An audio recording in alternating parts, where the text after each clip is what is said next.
আমাদের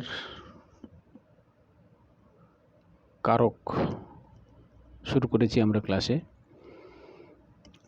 তোমাদের কর্তৃকারক পর্যন্ত পড়া হয়েছে। আমরা এবার ইউটিউবে কর্মকারক শুরু করি।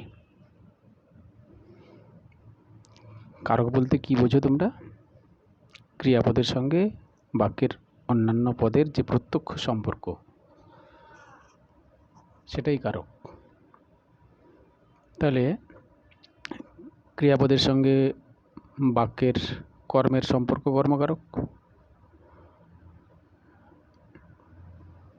আমরা কর্ম বলতে বুঝি কর্তা যাকে অবলম্বন করে বা আশ্রয় করে তার ক্রিয়া সম্পাদন করে, সেই ক্রিয়ার সঙ্গে কর্মের সেই সম্পর্কটাই হচ্ছে কর্মকারক। যেমন ধরো, নয়ন নদীতে চান করছে। ক্রিয়াপদকে প্রশ্ন করো কি দিয়ে? কি করছে? করছে ক্রিয়াপদ, তাকে কি বা কাকে দিয়ে প্রশ্ন করো। যদি উত্তর পাও, একটা উত্তর পেলে একটা কর্ম, দুটো উত্তর পেলে দুটো কর্ম। তো এখানে আমরা কি করছে না, চান করছে।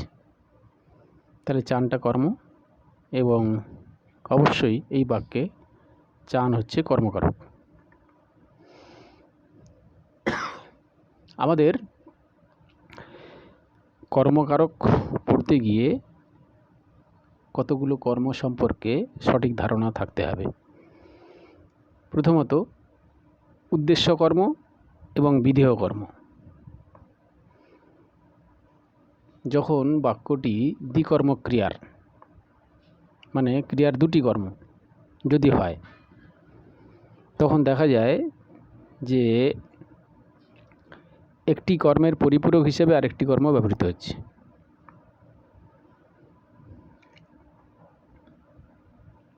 বিভক্তিযুক্ত যে আসল বা স্বাভাবিক কর্মটি, সেটি হবে উদ্দেশ্য কর্ম, এবং পরিপূরক হিসেবে বিভক্তিহীন যে কর্মটা, তাকে বলা হবে বিধেয় কর্ম। একটা উদাহরণ দিই। আমরা সুভাষচন্দ্রকে নেতাজি বলি।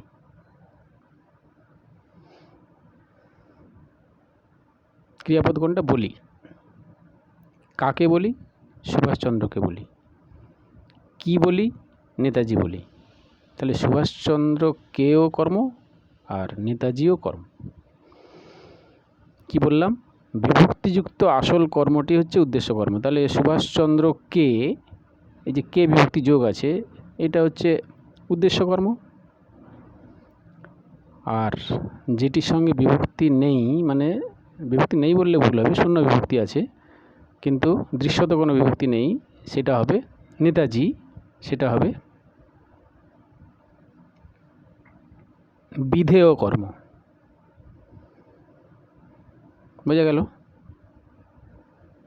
বাবা মাকে ভক্তি করবে। কাকে ভক্তি করবে? বাবা মাকে, কর্ম। কি করবে? না ভক্তি করবে, কর্ম।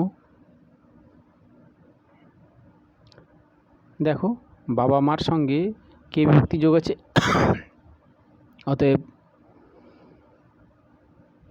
বাবা মাকে হবে উদ্দেশ্য কর্ম আর ভক্তি হবে বিধেয় কর্ম। এই প্রসঙ্গে আরও দুটি কর্ম সম্পর্কে তোমাদের অবশ্যই জ্ঞাত থাকতে হবে, আগে থেকে তোমরা এটা জানো। সেটা হচ্ছে মুখ্য কর্ম এবং গৌণ কর্ম।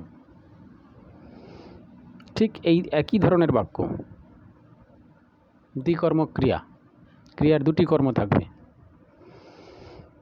শিক্ষক মহাশয় আমাকে বাংলা পড়ান। শিক্ষক মহাশয় আমাকে বাংলা পড়ান। ক্রিয়াপদ কোনটা? পড়ান। তো সেই ক্রিয়াপদ পড়ান, কি পড়ান? বাংলা পড়ান, বাংলা কর্ম। কাকে পড়ান? আমাকে পড়ান, আমাকেও কর্ম। তাহলে পড়ান এই ক্রিয়াপদটির দুটি কর্ম, একটা আমাকে, একটা বাংলা। তাহলে যে দুটি কর্ম, এর মধ্যে যেটি প্রাণীবাচক,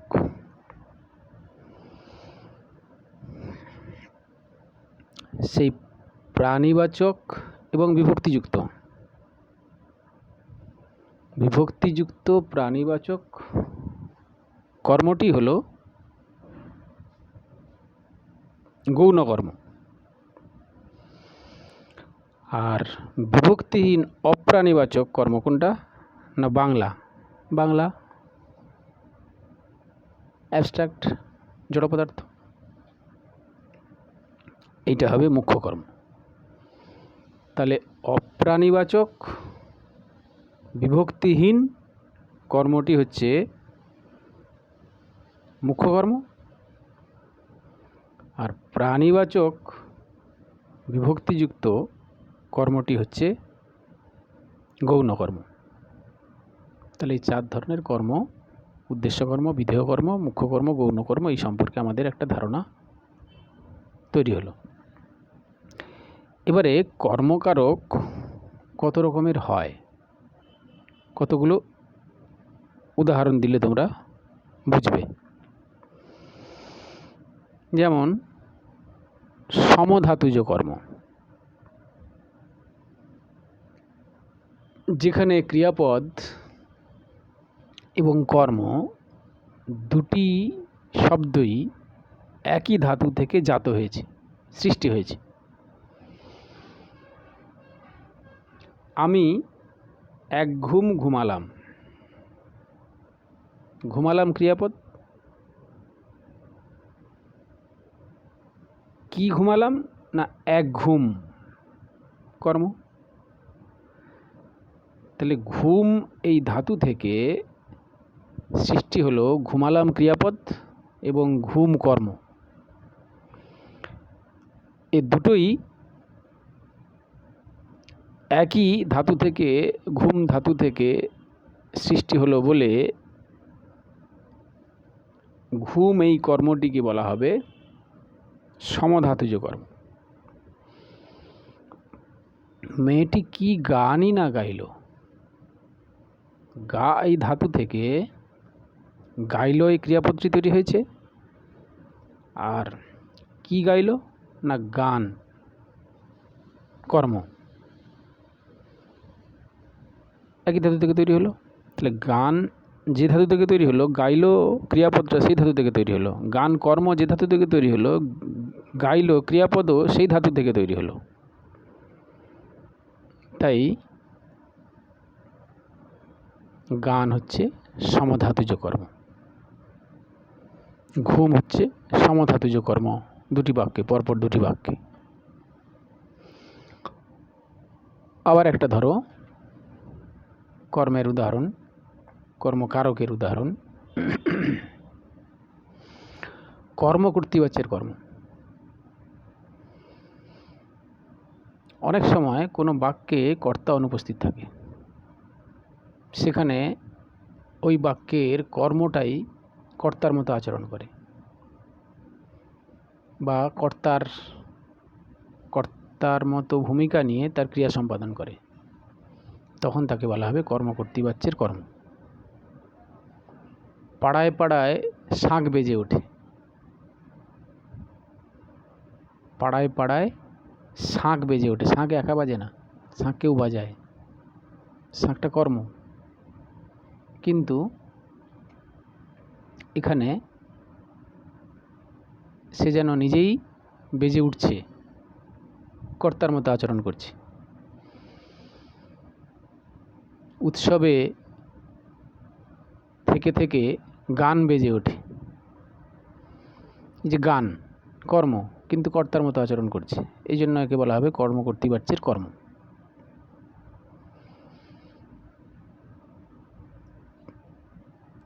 অক্ষুণ্ণ কর্ম। কখনো কখনো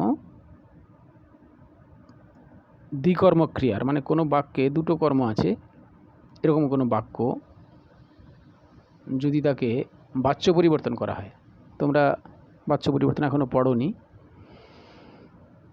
ক্লাস 9-এ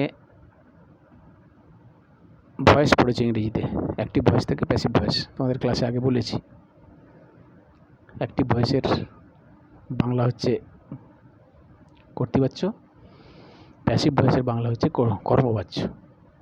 এই যদি বাচ্য পরিবর্তন করা হয় তখন দেখা যাবে যে কর্ম দুটি বাচ্য পরিবর্তনের পরেও একই রকম থেকে গেছে। একটা বাক্য বলি, সে এ কথা আমাকে বলেছে।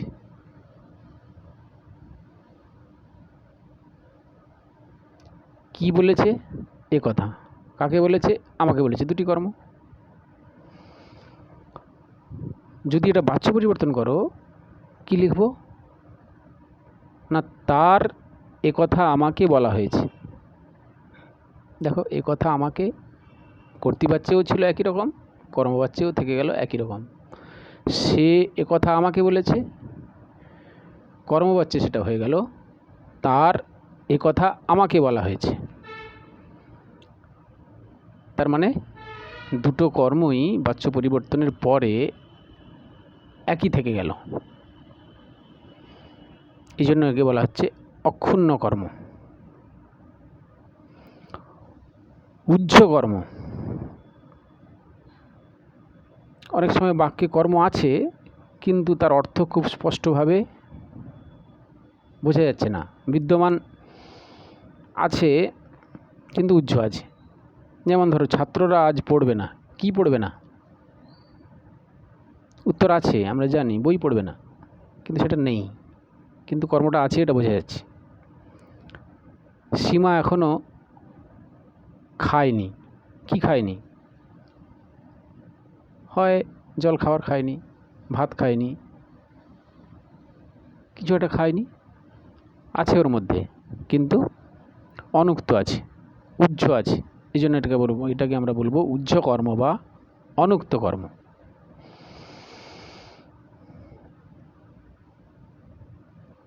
বাক্যাংশ কর্ম। অনেক সময় কোনো বাক্যাংশ যদি বাক্যের কর্ম হয়ে ওঠে, কর্মের মতো আচরণ করে, মানে একটা পুরো বাক্য না, একটা বাক্যের অংশ, সব কিছুতে তার বিরক্তি, আমি সইতে পারি না, এই যে সব কিছুতে তার বিরক্তি, এইটা পুরোটাই একটা বাক্যাংশ। আমি সইতে পারি না, পারি না, কি পারি না? আমি সইতে পারি না, কি না, সব কিছুতে তার বিরক্তি। এই সব কিছুতে তার বিরক্তি পুরোটাই একটা বাক্যাংশ। এই জন্য এই পুরোটাই একটা কি গো, বাক্যাংশ কর্ম। পুরোটাই কর্ম, এবং একে আমরা নাম দেব বা ব্যাকরণে নাম দেওয়া হয় বাক্যাংশ কর্ম। আবার বাক্যাংশের মতো একটা পুরো উপবাক্য, মানে বাক্যের মতোই একটা পুরো বাক্যই ধরো, জটিল বাক্যের অন্তর্গত কোনো খণ্ড বাক্য যদি ক্রিয়াপদের কর্মস্থানীয় হয়, কোনো জটিল বাক্যের অন্তর্গত খণ্ডবাক্য, আমরা জানি সততাই হচ্ছে শ্রেষ্ঠ পন্থা। আমরা জানি, কি জানি না, সততাই হচ্ছে শ্রেষ্ঠ পন্থা। সততাই হচ্ছে শ্রেষ্ঠ পন্থা একটা পুরো বাক্যই। আমরা জানি একতাই পরম বল। এই একতাই পরম বল, এটা হচ্ছে পুরো বাক্য, কিন্তু আমরা কি জানি, কি জানি না, জানি কি জানি না, একতাই পরম বল। তাহলে পুরোটাই একটা কর্মের মতো আচরণ করছে, এই জন্য এটাকে বলা হয় উপবাক্যীয় কর্ম। অসমাপিকা ক্রিয়ারূপী কর্ম। কোনো বাক্যে উপস্থিত অসমাপিকা ক্রিয়া যখন ভাববাচক বিশেষ্যের মতো আচরণ করে এবং সেখানে সেটা কর্মই, তখন তাকে বলা হবে অসমাপিকা ক্রিয়ারূপী কর্ম। মরিতে চাহি না আমি সুন্দর ভুবনে। মরিতে অসমাপিকা ক্রিয়া, চাহিনাটা সমাপিকা ক্রিয়া, চাহিনাটা সঙ্গে সমাপিকা ক্রিয়া। মরিতে আমি কি চাহি না, না মরিতে, এটা ভাববাচক বিশেষ্য মতো আচরণ করছে মরিতে চাহিনাটা পুরোটা।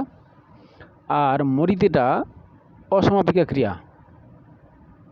কি চাহিনা না মরিতে, দেখো অসমাপিকা ক্রিয়া, এটা কর্মের মতো আচরণ করছে, এই জন্য এটাকে বলা হবে অসমাপিকা ক্রিয়ারূপী কর্ম।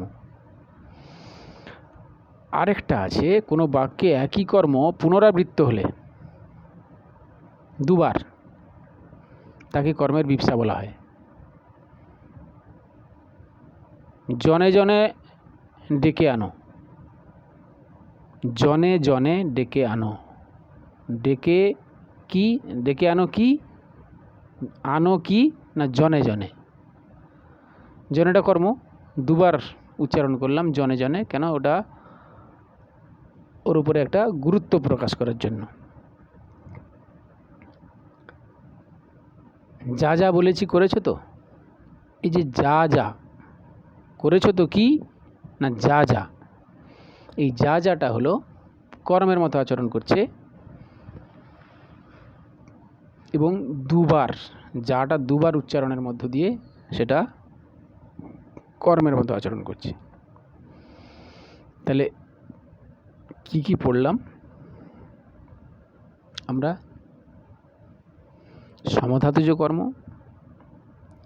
অক্ষুণ্ণ কর্ম, অনুক্ত কর্ম, বাক্যাংশ কর্ম, উপবাক্যীয় কর্ম, কর্মকর্তৃবাচ্যের কর্ম, অসমাপিকা ক্রিয়ারূপী কর্ম, এই এতগুলো ভাগ নাকি? বুঝতে পারলে? কর্মগুলো বা কর্মকারক এরকম বিভিন্নভাবে আমাদের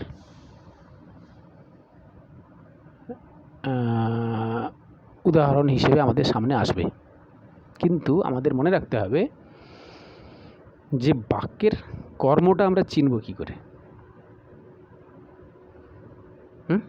বাক্যের কর্ম চিনতে হলে কি করতে হবে না, বাক্যের ক্রিয়াপদ এই কর্তা যাকে আশ্রয় করে ক্রিয়া সম্পাদন করছে, চিনতে হলে কিভাবে চিনব বলেছি তোমাদের না, ক্রিয়াপদকে কি বা কাকে দিয়ে প্রশ্ন করো, যে উত্তর পাবে, একটা উত্তর পেলে বাক্যের কর্ম একটি, দুটো উত্তর পেলে বাক্যের কর্ম দুটি, এভাবেই কর্ম চিনব। আর সেই কর্মগুলোকে কিভাবে তাদের নামকরণ, একটা উদ্দেশ্য কর্ম, একটা বিধেয় কর্ম, একটা গৌণ কর্ম, একটা মুখ্য কর্ম, এই বিষয়গুলো মনে রাখতে হবে। এবং কর্মের সঙ্গে ক্রিয়াপদের প্রত্যক্ষ সম্পর্ক থাকলে তবেই আমরা তাকে বলবো কর্মকারক। ঠিক আছে? কর্মের সঙ্গে ক্রিয়াপদের প্রত্যক্ষ সম্পর্ক থাকলে তবেই আমরা বলবো তাকে কর্মকারক। আমি তোমাদের মুখে বললাম, লেখার যে স্ক্রিনে তোমাদের মানে মোবাইলের বা টিভির স্ক্রিনে, মোবাইলের স্ক্রিনে যে লেখাটা দিতে হবে সেটা যদি এই সপ্তাহে আমি দিতে না পারি, তাহলে শুধু তোমাদের এই কর্মকারকটাকে এই মুখে বলার মধ্য দিয়ে বললাম। তোমরা দরকার হলে আমি আমার এই কথাগুলো বারবার চালিয়ে খাতায় লিখবে, যে উদাহরণগুলো দিলাম বাক্যের, সেই উদাহরণগুলো খাতায় লিখবে, কর্মের নিচে দাগ দেবে, কর্মের নিচে দাগ দেবে, ক্রিয়াপদের নিচে দাগ দেবে। দেখবে যে তোমরা কর্ম চিনতে পারছো, কর্মকারক চিনতে পারছো, এবং ওটা কী ধরনের কর্মকারক সেটাও চিনতে পারছো। তাহলে তোমাদের কাজটা কি, যদি আমি তোমাদের মোবাইল স্ক্রিনে এটা দিতে না পারি এই সপ্তাহে, তাহলে তোমরা শুধু আমার এই ভোকাল ক্লাসটা শুনে, আমার এই মুখের কথাগুলো শুনে বাক্যগুলো খাতায় লিখে ফেলবে। লিখে ফেলে আমি যেটাকে কর্ম বলে বলছি তার নিচে দাগ দেবে এবং ক্রিয়াপদের নিচে দাগ দেবে। তাহলেই দেখবে যে তোমাদের একটার পর একটা কর্ম পরপর চিনতে আর অসুবিধে হচ্ছে না। ভালোভাবে থেকো, অনলাইনে ক্লাসগুলো ঠিকমতো তোমরা অনুসরণ করো, পড়াশুনো চালিয়ে যাও। করোনা পরিস্থিতিতে কোনোভাবেই একে অগ্রাহ্য করে বাইরে বেরিও না। বেরোলে মাস্ক অবশ্যই পরবে এবং 3 লেয়ার মাস্ক অথবা সার্জিক্যাল মাস্ক পরে বেরোবে। আর বাড়ির লোককে ভালো রাখতে হবে, তোমাদের ভালো থাকতে হবে। সুস্থ থেকো, ভালো থেকো, স্যানিটাইজার ব্যবহার করবে, কোনো রকম ভিড় জায়গায় যাবে না, পড়াশুনো নিয়ে থাকবে এবং অনলাইন ক্লাসগুলো অবশ্যই অনুসরণ করো, না হলে তোমরা কিন্তু মাসের পর মাস পিছিয়ে পড়বে। ধন্যবাদ, সুস্থ থেকো। সবাইকে সবার সুস্থতা কামনা করি। তোমাদের সঙ্গে দেখা আবার কতদিন পরে হবে জানি না। তোমাদের মঙ্গল কামনা করি। সুস্থ থেকো, ভালো থেকো।